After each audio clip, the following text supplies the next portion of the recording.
আপনাদের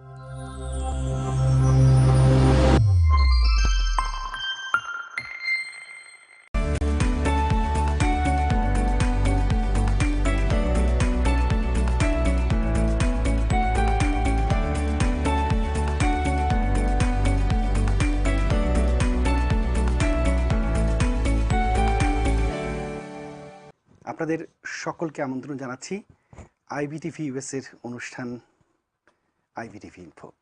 IBTV info অনুষ্ঠানটি মূলত আমরা যারা যুক্তরাষ্ট্রে বসবাস করি আমাদের দৈনন্দিন জীবনে যে সমস্ত বিষয়গুলো আমাদের নিয়মিত হ্যান্ডেল করতে হয়, যেমন ট্যাক্স, রিয়েল এস্টেট, ইমিগ্রেশন ইত্যাদি বিভিন্ন তথ্যগুলোর একটি পর্যালোচনামূলক অনুষ্ঠান আইবিটিভি ইনফো।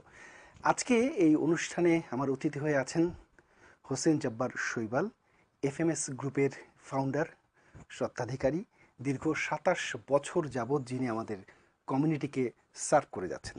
শৈবাল ভাই, আপনাকে প্রথমে ওয়েলকাম আইবিটিভি ইউএসএতে এবং আইবিটিভি ইনফো অনুষ্ঠানে।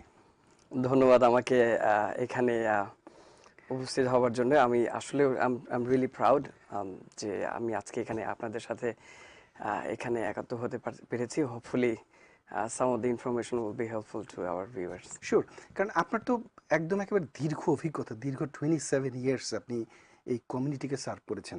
আপনি সব ধরনের মানে সহযোগিতাই আপনার একটা জায়গায় সেভাবে ওরকম কিছু একটা আইডিয়া আমরা বলতে পারি যে ওয়ান স্টপ সেন্টার টাইপ, কি বলেন? হ্যাঁ, এখন আসলে হ্যাঁ, that was back in 1994 যখন করেছি তখনই কিন্তু আমরা রিয়েলাইজ করেছিলাম যে আপনার বিভিন্ন কমিউনিটিতে দেখা গেছে যে যখন ক্লায়েন্টরা স্টার্টেড কামিং তখনই কিন্তু বলছে যে যখন আমি ট্যাক্সের ইনকাম ট্যাক্স অথবা কর্পোরেট ট্যাক্সে কাজ করছি, একই সাথে ইন্স্যুরেন্সে কাজ করছি, তখন আস্তে আস্তে ধীরে ধীরে কিন্তু অটোমেটিকলি এই সমস্ত সার্ভিসগুলো কিন্তু মানে এভরিথিং স্টার্টেড গেটিং রিলেটেড।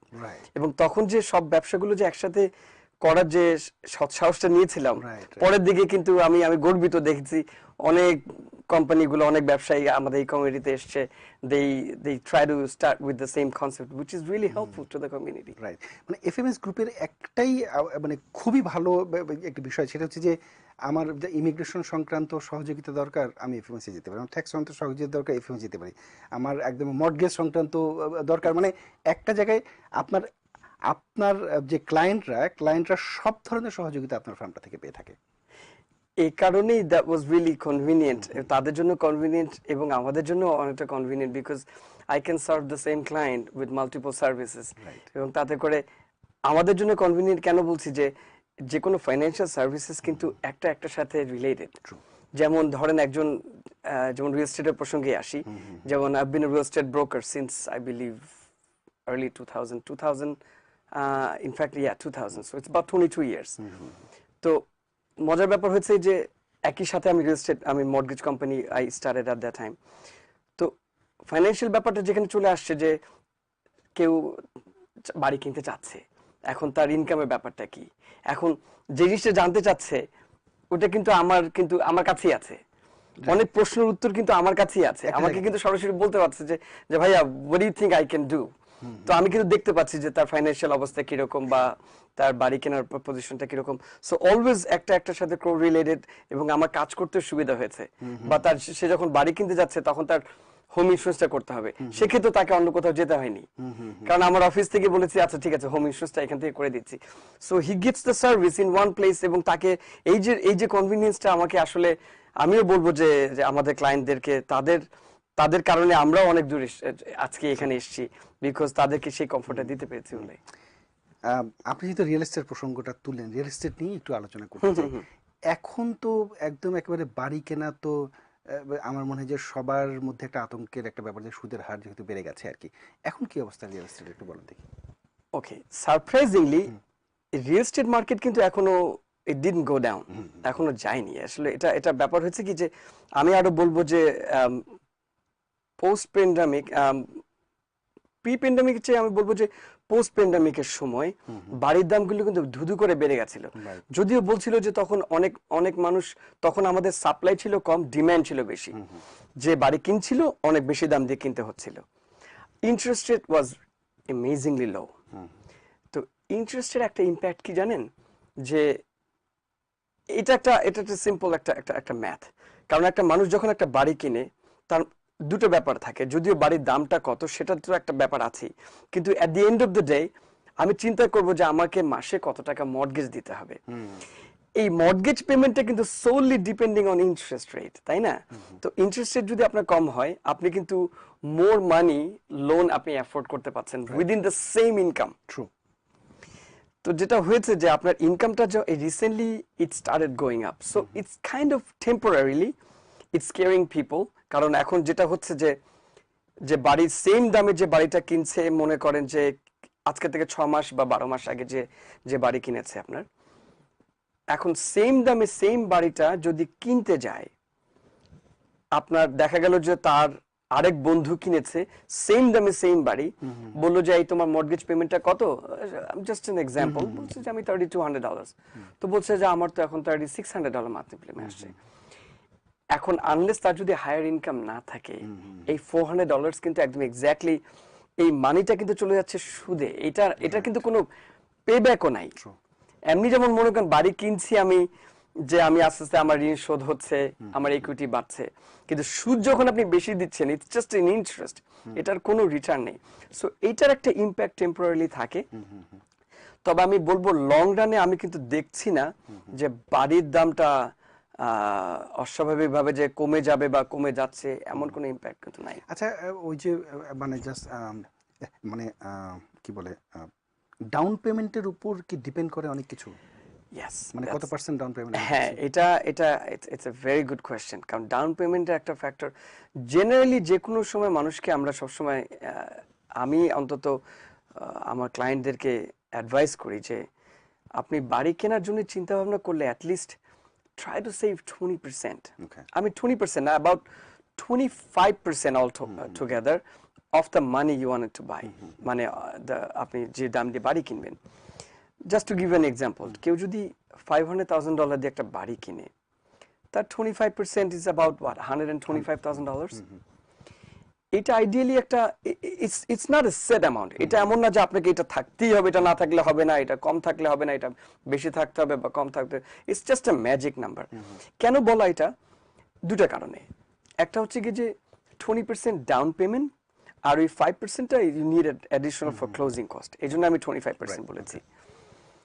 তো 20% ডাউন পেমেন্ট একটা বিশাল একটা ইম্প্যাক্ট আছে, যে আপনি যদি 20%-এর নিচে যদি কোনো লোন করতে যান, আপনাকে প্রাইভেট মর্টগেজ ইন্স্যুরেন্স, যেটা কে বলে পিএমআই, তো ব্যাংক করবে কি, they will buy that insurance no matter what. কারণ এটা নিয়মই হচ্ছে ওরা যদি 20% নিচে হয়, ইটস জাস্ট এন ইন্স্যুরেন্স। এতে ইন্স্যুরেন্সটা যখন ওরা কিনে, ধরেন দেখা গেল যে ওই ইন্স্যুরেন্সটা কিনলো, insurance cost about $3,000-4,000 a year, তাহলে হচ্ছে কি আপনার মনে করেন $300 করে আপনার অ্যাডিশনাল মানি আপনার মাসে আসছে, মর্টগেজ পেমেন্টের সাথে এটা অ্যাড হয়ে যাচ্ছে। মর্টগেজ প্রিন্সিপাল এন্ড ইন্টারেস্ট আপনার এখানে কি হচ্ছে, ওরা করে কি আপনার when they calculate, when they give you a mortgage মানে পেমেন্ট, বেসিক্যালি এরা এখানে কি করে, তিনটা জিনিস ওরা বেসিক্যালি দুটো জিনিস অ্যাড করে। একটা হচ্ছে গিয়ে প্রিন্সিপাল এন্ড ইন্টারেস্ট একসাথে, আর একটা হচ্ছে এসক্রো পেমেন্ট, ওটা আমি একটু পরে আসছি এসক্রো পেমেন্টের ব্যাপারে। তো এই দুটো বেসিক জিনিস অলওয়েজ উইল বি ক্যালকুলেটেড। এইটার সাথে an additional এই প্রাইভেট মর্টগেজ ইন্স্যুরেন্সটা, it's just an insurance that you are buying, has no return whatsoever. You extra money টা আসলে পেমেন্টের সাথে দিতে হচ্ছে, একেবারে আপনি you basically it's going out on the drain without any return, and আপনাকে এটা 7 years ক্যারি করতে হবে মিনিমাম। আচ্ছা আচ্ছা আচ্ছা। In fact they will carry it up to 10 years. 7 years পরে যদি আপনার বাড়ির ভ্যালু যদি significantly হাই হয়, then you can request them to take it off. তাও তখন দেখবে যে ওটার আবার ইভ্যালুয়েট করবে বাড়ির ভ্যালু এন্ড অল দ্যাট, তারপরে ওটা করবে।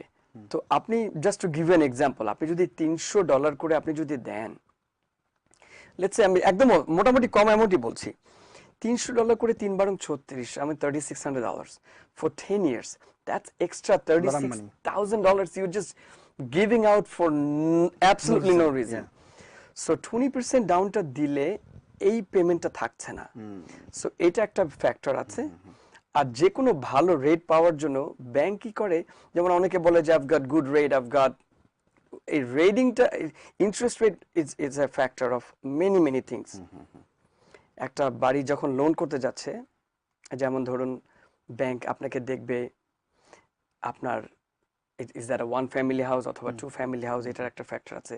আপনার ইনকাম তো অবশ্যই একটা ফ্যাক্টর আছে, কত টাকা ডাউন পেমেন্ট দিচ্ছেন এটা ফ্যাক্টর আছে, আপনার ক্রেডিট হিস্ট্রি তো অবশ্যই একটা বিগ ইম্প্যাক্ট আছে, আপনার এক্সিস্টিং বাড়ি কেনার ক্ষেত্রে আসলে এই মানে এই ক্রাইটেরিয়াগুলো পূরণ করে আসতে হয়। আপনি যদি ইন ডিটেল একটু বলতেন আর কি, যে একজন যদি বাড়ি কিনতে যায় তার আসলে জাস্ট প্রি প্রস্তুতিটা মানে কিভাবে সে নেবে, লাইক ক্রেডিট লাইনটাকে বিল্ড আপ করা হোক সবকিছু। ওকে, তাহলে তো বিশাল। হ্যাঁ, তো বলছি মেইনলি যে ব্যাপারটা হয়েছে যে আপনার প্রথমত যেটা বলবো যে কোনো মানুষ বাড়ি কেনার জন্য ফার্স্ট থিং হচ্ছে গিয়ে saving saving and saving, there is no other way around it. এবং আমার কথা হলো যে আমরা কিন্তু sometime I give a lot of sometime we lecture some schools to talk about how you save money. আমরা মাঝে মাঝে we don't identify how to save money in terms of how to identify disposable money. Disposable money টা very interesting. যে অনেকে কিন্তু দেখা যায় যে there are people who make more money, they still have less savings. Who has less income, they still have more savings. And how they do that, ওই disposable মানি যেটা বলছি সেটা হলো কি, যে ধরেন আপনি কষ্ট করে থাকছেন বা চেষ্টা করছেন যে ঠিক আছে আমি হয়তো বেশি রেস্টুরেন্টে যাব না বা বেশি whatever, আমি অনেক খরচ করে হয়তো যে কোনো কারণে, বাট আমি আজকে বললাম যে না আমাকে তো এই সামারে তো আমাকে দেশে যেতেই হবে। দেশে যাবেন অবশ্যই, that's your vacation, you wanted to go and I would love you to join your families, we all do. তো মজার ব্যাপার হচ্ছে যে একজন দেশে গেলেন, ও কিন্তু সারা মাসে তাদের যতটুকু সঞ্চয় ছিল, ইদানিং আমি দেখেছি যেমন আমাদের দেশে যাদের মনে করেন 2 থেকে 3টা বাচ্চা যেন থাকে, তো whole family of let's say 4 to 5 people, ticket, তারপরে all the formalities and everything. এমনি আপনি যদি একটু বাইরে কোথাও ঘুরে আসতেও তেমন খরচ হবে না, আপনি যদি বাংলাদেশে ভ্যাকেশন করে আসেন, it costs fortune. Right. There is nothing wrong of going there. এখন আমি যদি ভাবি যে আচ্ছা আমার তো একটা বাড়ি কেনার গোল, সো নেক্সট 2 ইয়ার্স আমরা আর বাড়ি যাব না, that can be a set of goal. আমি বলছি না যে you don't go, but if you think, কারণটা কি হলো, আপনি এখানে $20,000 you can save, হ্যাঁ, এই দেখা গেল যে আমি কিন্তু এখনো বলছি না যে আপনি দেশে যাবেন না, কিন্তু আপনি দেশে গেলে কি হচ্ছে, I have seen people, তারা আমাকে বলছে যে ভাই আমি 3 বছরের মধ্যে আমি প্ল্যান করছি I'm gonna buy a house, হয়তো 2 বছরের মধ্যে আমাকে বলছে ভাইয়া I'm ready. I have seen people said for the past 10 years, শুভল ভাই আমার বাড়ি কেনা হইল না। It happens to people because of money, managing money. যে হয়তো আমি চিন্তা করেছি যে আমি এই 3 বছর পর আমি বাড়িটাকে, ওই যে ডিসপোজেবল মানিটা আমি মাঝে মাঝে what I help people, I try to identify, আমি তাকে বলি যে আপনার টোটাল আয় কত আর আপনি কি কি ক্ষেত্রে টাকাগুলো ব্যয় করেন, আমি প্রত্যেকটা ক্ষেত্রগুলো তাকে আমি আইডেন্টিফাই করে দেই, তারপরে বলি এই বাকি টাকাগুলো কোথায় কি হচ্ছে, তখন তাদেরকে যদি আমি দেখিয়ে দিই যে এই টাকাগুলো এদিকে খরচ হচ্ছে, once they know it, it's a savings. তো বাড়ির এই সেভিংস এর একটা ফ্যাক্টর, আমি পরে এগুলো নিয়ে আরো বেশি আলাপ করব। সেভিংস এর ফ্যাক্টরটা যখন যাচ্ছে, at the same time credit is a big issue. True. You must have a good credit. I've seen a lot of আমাদের নিউলি ইমিগ্রেন্ট যারা আসলে আমাদেরকে যখন এসে বলে যে ভাই আমার গোল হচ্ছে এখানে একটা বাড়ি কিনবো, probably I have some money from Bangladesh, আমি অথবা I'll bring it, which is great. আমি কিছু টাকা ওখান থেকে আমি নিয়ে আসবো, প্লাস আমি এখানে কাজ করছি। So one of their issue is the credit, because তার কাছে হয়তো maybe he has some money saved up, অথবা দেশের থেকে নিয়ে আসছে বা যে কারণে হোক, কিন্তু credit is an issue. ক্রেডিটের ব্যাপারটা আসলে what is good credit, হ্যাঁ এটা কিন্তু একটা ফ্যাক্টর। অনেকে বলছে যে I have over 700 credit score, but then I look at the credit and বলছি যে ভাইয়া this is probably not good enough for mortgage loan. সেটা কারণটা কি, ব্যাংক যেটা দেখে এটাকে বলে হচ্ছে কি আপনার 4 and 4 এর একটা ফর্মুলা আছে। 4 and 4 এর ফর্মুলাটা হচ্ছে কি আপনাকে they're looking to see আপনার at least 4 বছর আপনার ক্রেডিট হিস্ট্রি আছে এবং আপনার মিনিমাম 4টা ক্রেডিট লাইন আছে। আচ্ছা আচ্ছা, they want to see you have 4 credit lines, and credit line বলতে কিন্তু শুধু ক্রেডিট কার্ডই না, you can still have আপনার এই যে আপনার এই যে স্টোর কার্ড হতে পারে, আপনার গাড়ি লোন হতে পারে, আপনার ওই যে বিভিন্ন যে আপনার অটো লোন হতে পারে, এনিওয়ে দে হ্যাভ, যেটা আপনার ক্রেডিট লাইনে আপনার যেটা শো করে সেরকম 4টা line they like to see 4টা line is running and at least 4 years. এখন হাইপোথেটিক্যালি এখন বলুন যে তাহলে কি আমার 4 বছর না হলে কি আমার লোন হবে না? হবে। 2 বছর থাকলেও লোন হবে, আপনার 4টা লাইনের নিচে থাকলেও লোন হবে। ওই যে যখন যে লোনগুলোর কথা, তখন ওগুলো গেলে সাবস্ট্যান্ডার্ড লোনগুলো হচ্ছে, আচ্ছা আচ্ছা, যেগুলো আপনার আপনার কিছু বিভিন্ন ব্যাংক আছে যারা এখন আপনার মোর অ্যাগ্রেসিভলি লোন করছে for the people they have less than perfect credit or less than the ones that we are looking for, or maybe less than the income that they have can show. সেই লোনগুলো হচ্ছে, কিন্তু সেটা কি হচ্ছে, মনে করেন এখন মার্কেটে রেট আছে 4%, they probably ending up paying I would say, let's say 5% or 6%. এটা আমি কখনোই আমি ক্লায়েন্টকে বলি না যে you end up paying that. আপনি যদি কোয়ালিফাই করেন ভালো রেটে, আপনারই মানি, রাইট? আদারওয়াইজ এই ইন্টারেস্ট রেটটা তো আপনার যাচ্ছে আরেক দিকে। এনিওয়ে, সো মানিটা আসলে ইন্টারেস্ট রেটের ব্যাপারটা থাকলো, আপনি যদি once you build that then it comes to your income.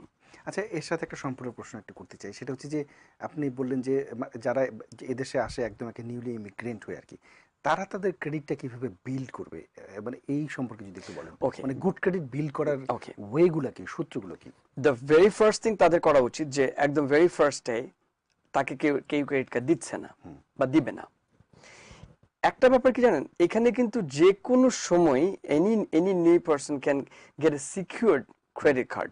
আচ্ছা, এটা strongly recommended. Secured card credit কার্ডটা হচ্ছে কি যে আপনার যে ক্রেডিট কার্ডটা আপনাকে they probably will let you deposit certain amount of money, let's say $500। তো ওরা কি বলে যে তুমি $500 যদি তুমি ডিপোজিট রাখো, তুমি $500 স্পেন্ড করতে পারবা। ওরা উইদিন মান্থ অর 2 ওটাকে ওরা $1000 করে দেয়। মিন্স $500 ওদের কাছে ডিপোজিট আছে, but you can spend up to $1000। সেটা ওরাই আবার বলবে যে if you run it for within let's say 6 months, if you do it a good job, and then we will increase it more and more. আচ্ছা, এটা যখন হিস্ট্রিটা যখন তৈরি হতে থাকে, তখন other credit card they start showing some response interest and give you some maybe lower limit a credit card. তো এখানে কি ব্যাপার হয়েছে জানেন, যে একটা ব্যাপার কিন্তু আমি সব সময় I always tell my clients যে এই যে ক্রেডিট কার্ডটা, এমনি whether you get a good credit card, I mean the secured credit card or unsecured credit card, never get used to making less than the money you charge. ব্যাপারটা হচ্ছে এরকম যে আপনি মাসে যতটুকু আপনি চার্জ করেছেন, মেক শিওর ততটুকু money you can afford to pay. Right. আপনি do not leave money, do not let the আপনার credit card company charge you interest. হ্যাঁ, জাস্ট আমাকে $2000 দিছে, আমি $2000 খরচ করে ফেললাম, এন্ড তারপর মাসে মান্থলি পেমেন্ট দিচ্ছি বা মিনিমাম পেমেন্ট দিচ্ছি। Bad idea. এটা এই অভ্যেসটা কোনো অবস্থাতেই করাটা কোনো অবস্থাতে ঠিক হবে না। ব্যাপারটা হচ্ছে কি, আপনি যখন এমনি যখন একটা চার্জ করছেন, you can literally have sometime up to 40 days to pay this money. You still have plenty of time, 40 days যেটা পে অফ করার জন্য। আপনি শুধু সারা মাসে যতটুকু আপনার ক্ষমতা উইদিন ইউর ইনকাম, এবং ওই ইনকামটা আপনাকে যদি একটা ডাঙ্কিন ডোনাটসে যদি আপনি $2 একটা কফিও যদি কিনেন, use your card. But using your card means you're really paying off at the end of the month in full, এবং continue paying it. That's how you build your credit, not by I liked something today, oh, maybe I don't have enough money but I could get this today, করলাম আমি আজকে, কালকে আমি ঠিক আছে আস্তে আস্তে দিব। এটা একবার once you get behind, it's really big pressure হয়ে যায়। আচ্ছা, আরেকটি বিষয় একটুখানি জাস্ট জানতে চাই, লাইক সাপোজ আমার একটা ক্রেডিট কার্ড আছে $2000, আমি স্পেন্ড করলাম এই মাসে যেমন ধরেন $500 সাপোজ, আমি যদি একেবারে $500 পেমেন্ট করে যাই, মানে এটা কি ভালো নাকি? অনেকে মনে করে যে আমি যে ফুল অ্যামাউন্টটা পে করে দিই তাহলে বোধহয় আমার ক্রেডিটটা ভালো হবে, এটা কি মানে right thinking? Always pay it in full. আচ্ছা, always paid in. Always paid in full. If you can't pay it in full for some reason this month, next month paid in full. আচ্ছা আচ্ছা, এটা কি good credit তৈরিতে আমাকে সহযোগিতা করে? Absolutely. এবং ক্রেডিট এটারও একটা ব্যাপার বলি আপনাকে, the way what they look at it is really interesting. আপনার ক্রেডিট যেটা আছে, ফর এক্সাম্পল আপনার $10,000 total credit limit আছে, they don't like to see you having a balance more than I think around 10 to 20%. আচ্ছা, That's it. আচ্ছা আচ্ছা আচ্ছা, They don't like to see you having that balance to have a good credit score. তো আপনি বুঝতেই পাচ্ছেন যে আপনার যদি লিমিট আপনার যদি ব্যালেন্স যদি হাই হতে থাকে, আপনার credit score starts dropping. Why? Because they are seeing that your affordability is going down. পড়ে যায় যে আসলে কিভাবে পে করবে, তখন একটু লাইক ওই জায়গাটায় চলে যায়, রাইট? মজার আরো ব্যাপার হচ্ছে যে এখনকার ব্যাংক, আপনি যদি if you have enough cash flow to pay credit card, এখন প্রচুর ক্রেডিট কার্ড আসছে আপনাকে, they are paying you some credit card company paying you ওই যে আপনার points, cashback. So if you can maintain paying in full, end of the day কিন্তু not only আপনার যেটা আপনি চার্জ করেছেন, you don't have to pay today, you have up to 40 days to pay. এটা আপনার জন্য advantage. on top of it you are also getting extra benefit. মাঝে মাঝে আপনার ওই যে বললাম, যেমন দেখা যাচ্ছে আপনি যদি কোনো এয়ারলাইন্সের কোনো ক্রেডিট কার্ড নেন, দেখা গেল যে আফটার certain time বললো যে you have enough points to buy a free ticket. True. Can't beat that. I mean, it helps. আসলে মূল বিষয়টা হচ্ছে আমার ক্রেডিট লিমিট যতই থাকুক না কেন, একটা মিনিমাম একটা অ্যাফোর্ডেবল ব্যালেন্সের মধ্যে রাখা উচিত, এবং বাকিটা পে করে দেওয়া উচিত। এবং 4টা লাইন আমাকে রাখতে হবে, 4টা ক্রেডিট কার্ড রাখা উচিত। ক্রেডিট কার্ড বা লোন যে মানে চার্জ কার্ড হোক, একটা চার্জ কার্ড থাকতে পারে, অসুবিধা নেই। যেমন এক সিকিউরিটি কার্ড একটা যদি হয়ে যায়, উইদিন 3 মান্থস এর মধ্যে যে কোনো এই যে মেসিস বা সিয়ার্স এ গেলে they will give you card. Right. আমরা একটু ছোট বিরতি নিয়ে আসি, বিরতির পর আবার আমরা আমাদের আলোচনা কন্টিনিউ করব। আপনারা দেখছেন আইবিটিভি ইউএস এর অনুষ্ঠান আইবিটিভি ইনফো।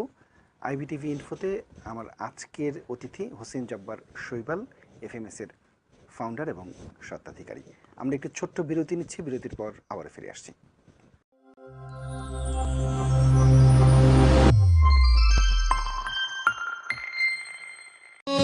সর্বাধিক বাঙালি অধ্যুষিত ব্রঙ্কসের পার্ক চেস্টারে একই ছাদের নিচে বাড়ি সুপারমার্কেট, বাড়ি রেস্টুরেন্ট ও পার্টি হল এবং বাড়ি হোম কেয়ার।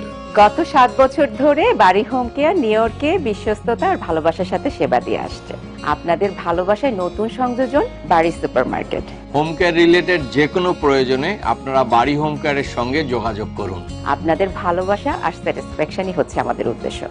বাড়ি গ্রুপ, কমিউনিটির সেবায় সবার আগে। I'm Lisel Cobrador. আর আমি মাম্পি ঘোষ। আমরা দুজনেই ইমিগ্রেন্ট। ইমিগ্রেশনের ঝামেলা আমরা ভালোভাবেই বুঝি। Cobrador and Associates assisted hundreds of nationals and extraordinary talents to live their American dream lives. 5-star Google ratings prove our success. আপনার ইমিগ্রেশনের পথ সহজ এবং দ্রুত করতে কল করুন 9173415746. Visit us www.cobradorlaw.com.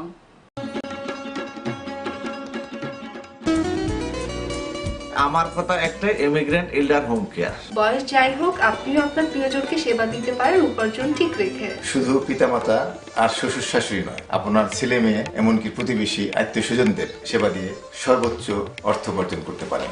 Jackson Heights, Jamaica, ওজন park, Brooklyn, long island, Bronx, সেই সাথে বাফলোতে রয়েছে আমাদের শাখা। Immigrant এল্ডার home care. ফোন 7184570813, 9177447308। আমরা ইমিগ্রেন্ট এল্ডার হোম কেয়ার, আমরাই সর্বোচ্চ $21 পর্যন্ত পেমেন্ট দিয়ে থাকি।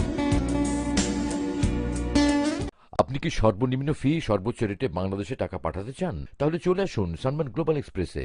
Quick pay, withdrawal, personal check, e check, certified check ও অনলাইনের মাধ্যমে টাকা পাঠাতে পারেন। বাংলাদেশের 11টি ব্যাংকের প্রায় 10,000-এরও অধিক শাখায় ইনস্ট্যান্ট ক্যাশ পিকআপের সুযোগ। ব্যাংক ডিপোজিট ও বিকাশ অ্যাকাউন্টে দ্রুত সময় টাকা জমা হয়। দ্রুততম সময় ইন্ডিয়া, নেপাল, ওয়েস্ট আফ্রিকাতেও রয়েছে টাকা পাঠানোর সুবিধা। জ্যাকসন হাইটসে 73 ও 74 স্ট্রিটে এবং হিলসাইড অ্যাস্টোরিয়ায় রয়েছে সানমান গ্লোবালের শাখা। বিভিন্ন লোকেশনে রয়েছে সানমানের অনুমোদিত এজেন্ট।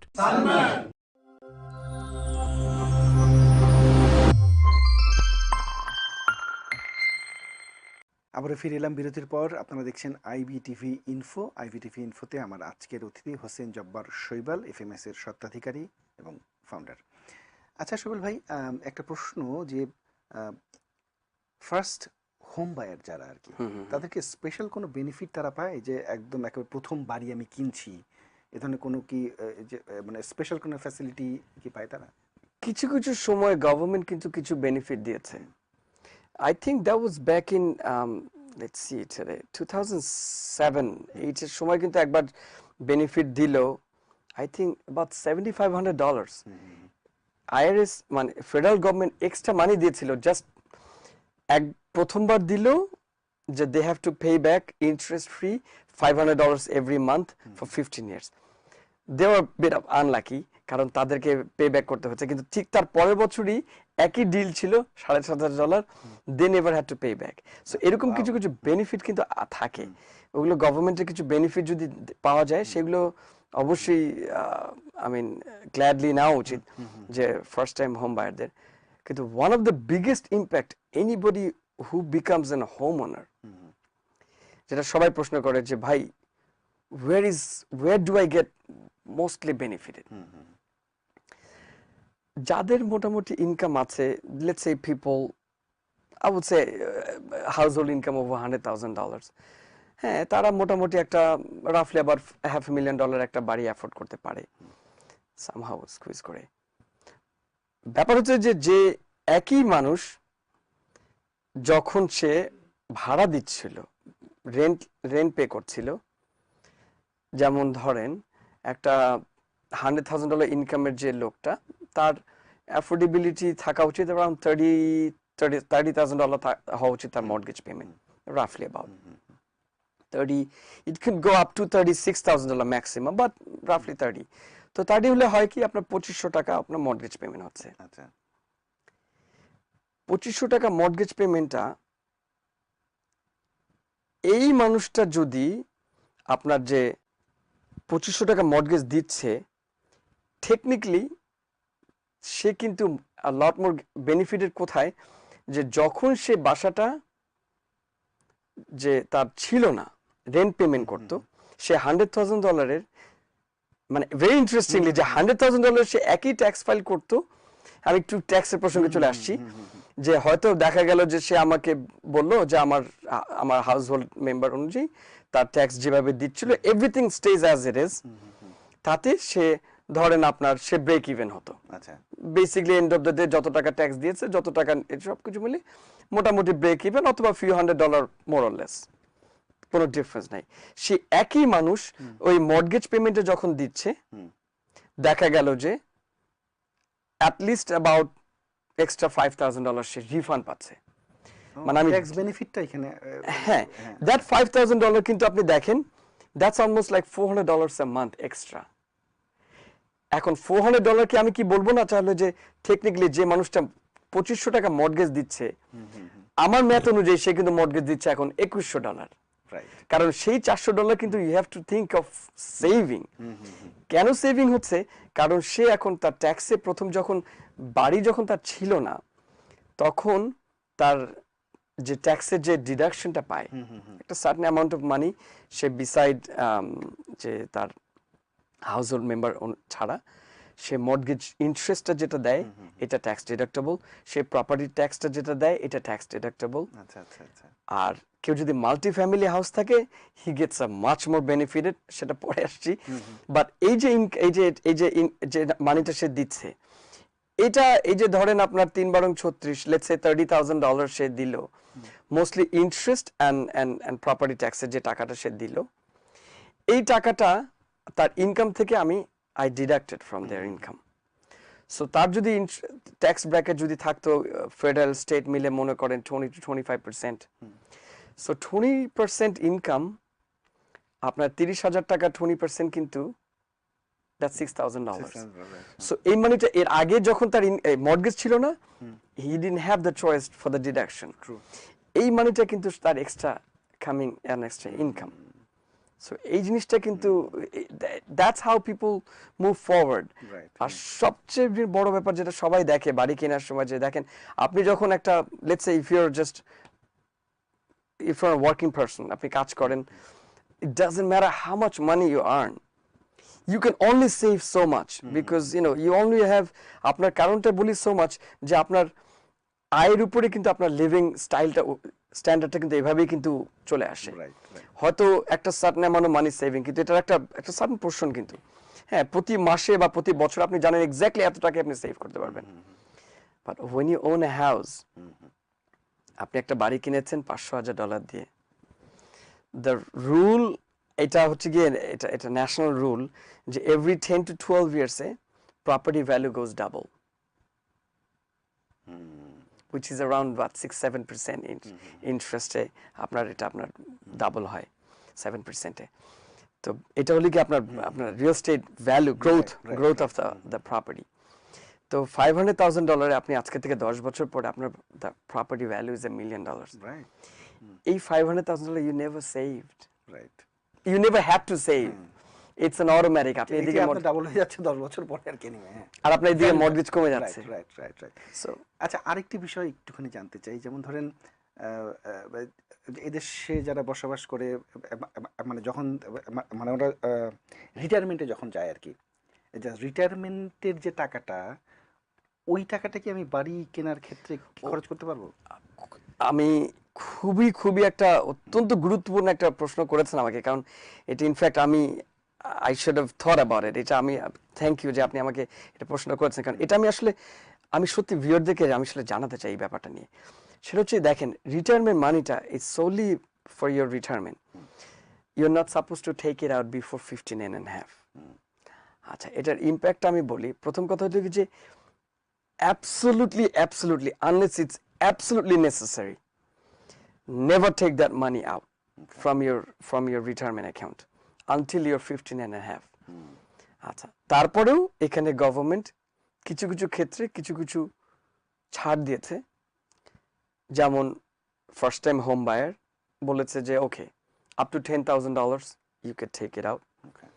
কি করতে পারবেন সেটা আমি বলছি। আপনার যদি if you have a medical emergency, you can take it out up to certain amount of money। এই certain amount of money, ওই যে যেমন $10,000 কথা বললাম, সেটা কেন বলছি? প্রথমত তারপরে বলবো যে not recommended। কেন হচ্ছে যেটা আমি বলছি যে I have seen few of my clients who did this, probably they should have consulted with me earlier। Some of them did and I try to prevent them from the not doing so। সেটা কারণটা আমি একটু বলি আপনাকে। দেখেন, প্রথমত আপনাকে যে কোনো রিটায়ারমেন্ট ইনকাম যেটা আছে, আপনাকে পুরো ইনকামটা যে পুরো মানিটা আসলে আপনাকে দিচ্ছে ট্যাক্স ডিডাক্টেবল। মানে লেটস সে আপনি মনে করেন আপনি একটা জব করেন, আপনার ইউ হ্যাভ $100,000 আপনার ইনকাম, আর আপনাকে আপনার রিটায়ারমেন্ট ফান্ডে আপনাকে বলছে যে উই গিভ ইউ $3,000 আর তুমি you can add up another $5,000, $3,000 or $5,000 whatever। দেখা গেলো যে সে প্রতি বছর $8,000 করে সে তার পে থেকে সে ডিডাক্ট করে নেয়।